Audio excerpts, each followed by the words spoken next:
So what's up guys dito, habang chill classic lang ako sa rank game nang may nakatapat akong burat na ubod ng yabang dito, nakaligtas ako kasi naka-flicker ako at ito na mga sinabi niya. Ang galing!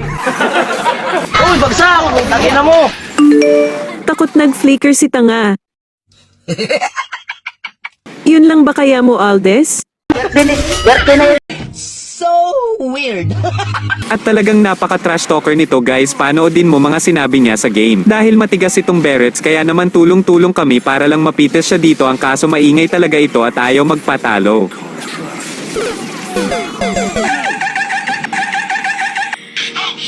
Pumapalag kapag tatlo sila, mahinang nilalang. What?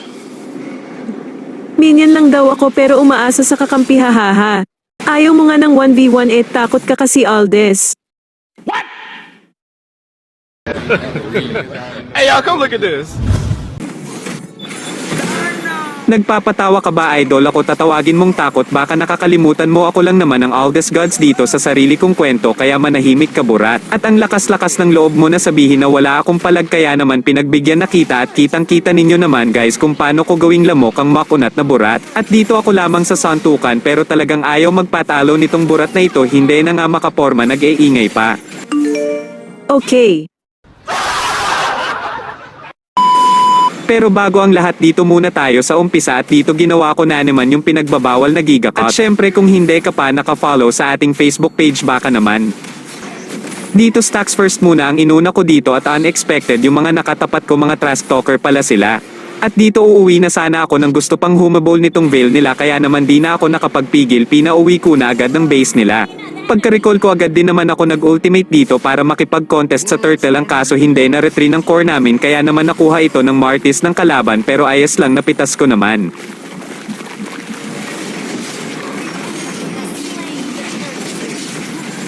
Pagtapos ko nga siya nabigyan dito at hindi niya ata matanggap na pitas ko siya, kaya naman gusto ata akong bawian ito, at dahil hindi pa pinapanganak makakapatay sa akin, kaya naman pinauwi ko siya ulit dito.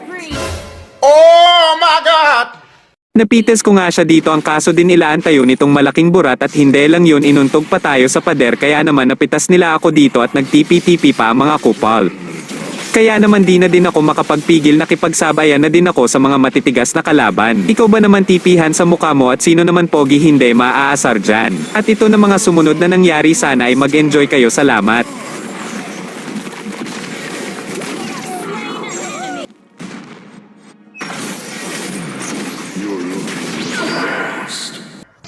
I am the one, the way your son don't need.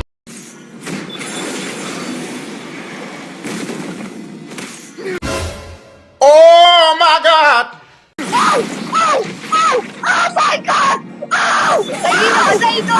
Are you recording? Uy, bagsak! Tangina mo!